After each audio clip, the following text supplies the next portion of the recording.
அனைவருக்கும் வணக்கம். எங்கள் தம்பிங்கெல்லாம் தங்கச்சிங்கெல்லாம் மோர் கொடுக்குறாங்கன்னு சூரியனே கொஞ்சம் உள்ளே போயிட்டாரு. அதனால் அதை பற்றி ஒன்றும் பாஜகவை பார்த்து கொஞ்சம் கொஞ்சமாக சூரியன் பயப்பட வேண்டிய காலம் வந்து கொண்டு தான் இருக்கிறது. அதனால் அதை பற்றி நாங்கள் மகிழ்ச்சியாக இருக்கோம்.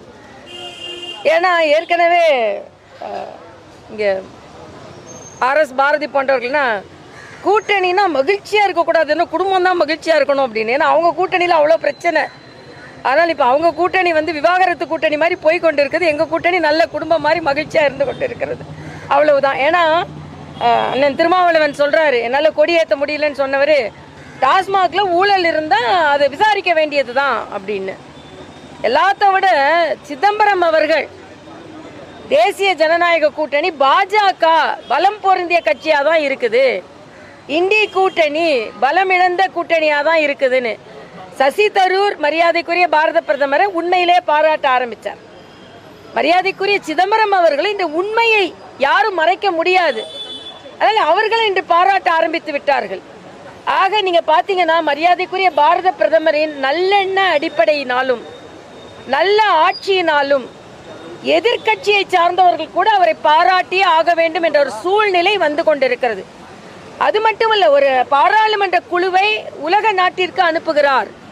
அதில் தமிழகத்தை சார்ந்த சகோதரி கனிமொழி அவர்களும் தலைமை ஏற்றிருப்பது ஒரு குழுவிற்கு எனக்கு மகிழ்ச்சி. மரியாதைக்குரிய பாரத பிரதமர் அவர்கள் எந்த பாராபட்சமும் இல்லாமல் நமது குழுவை அனுப்புவது நமக்கெல்லாம் மகிழ்ச்சி. அதே நேரத்தில் அந்த குழுவை சார்ந்த பாராளுமன்ற உறுப்பினர்கள் அத்தனை பேரும் இதை நாங்கள் கட்சி எல்லை கடந்து எனது நாட்டின் பிரதிநிதியாக நான் அங்கே போகிறேன் என்று எல்லோரும் சொல்வது உண்மையிலேயே பாராட்டுக்குரியது. ஆக ஒரு நாட்டிற்கு பிரச்சனை என்றால் அனைவரும் இப்படி தான் இணைந்து பணியாற்ற வேண்டும். காங்கிரஸ் மாதிரி இதில் குற்றம் சொல்கிறேன், அதில் குற்றம் சொல்கிறேன், ராகுல் காந்தி மாதிரி எல்லாவற்றிலும் குற்றம் சொல்லி கொண்டு இருக்கக்கூடாது. ஆக இன்று நாடு ஒரு ஆரோக்கியமான சூழ்நிலை போய்கொண்டிருக்கு. மட்டும் இல்லை, உலகத்திற்கே பாரதம் வழிகாட்டி இருக்கிறது. ஒரு மக்களை பாதிப்படையாமல் தீவிரவாதிக முகாம்களை மட்டுமே எப்படி ஃபோக்கஸ் செய்து அழிக்க முடியும் என்பதை உயிரிழப்புகள் அதிகமாக இல்லாமல் மிகப்பெரிய உதாரணத்தை உலக நாடுகளுக்கு காண்பித்திருக்கிறார்கள். அதற்கு பாரத பிரதமருக்கு நன்றி. எல்லாவற்றோடு எனக்கு மன வேதனையாக ஒன்றை நான் இங்கே பதிவு செய்கிறேன். அது என்னன்னா, புதிய கல்விக் கொள்கை மத யானை. நான் இங்கே பெற்றோர் சார்பாக ஒரு கோரிக்கையை வைக்கிறேன், மனவேதனையோடு வைக்கிறேன். திராவிட முன்னேற்ற கழகம் என்ன நினைக்கிறது என்றால், நாங்கள் என்ன நினைக்கிறோமோ அதை தான் தமிழக குழந்தைகள் படிக்கணும். நாங்கள் ஒரு மொழியை படிக்க கூடாதுன்னா அவங்க படிக்கக்கூடாது.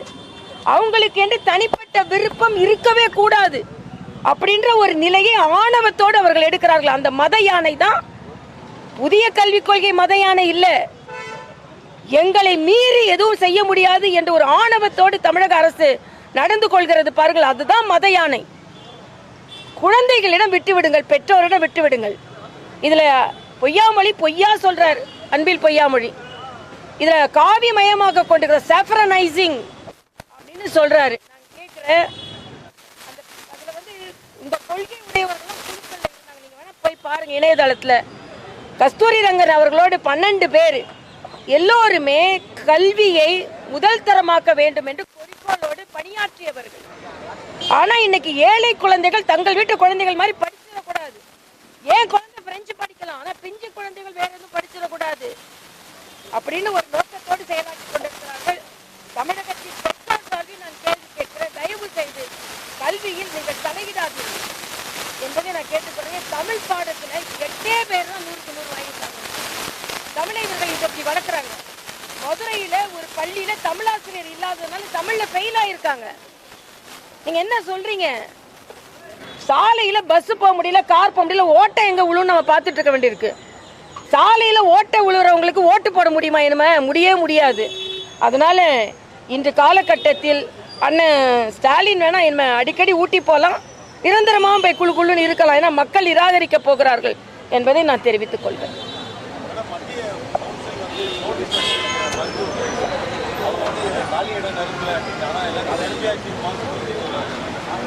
செவிலியர்கள்ட்ட கேளுங்க, மருத்துவர்கள் கேளுங்க, அவங்க என்னமே அவங்க போராடி கொண்டு தானே இருக்கிறாங்க. ஏன் அவங்க கம்யூனிஸ்ட் கட்சியை சார்ந்த ரவீந்திரநாத்தே சொல்லியிருக்கிறாரு எவ்வளவு காலியிடங்கள் இருக்குன்னு. அவங்க கூட்டணி கட்சியை சார்ந்தவர்களே சொல்லி இருக்கிறார்களே. அதனால மருத்துவ பணியிடம் மட்டும் இல்ல, ஆசிரியர் பணியிடங்கள், செவிலிய பணியிடங்கள், காவல்துறை பணியிடங்கள் எவ்வளவோ நிரப்பப்பட வேண்டி இருக்கிறது. ஆனால் அதை பற்றிலாம் கொஞ்சம் கூட கவலைப்படாமல் உல்லாச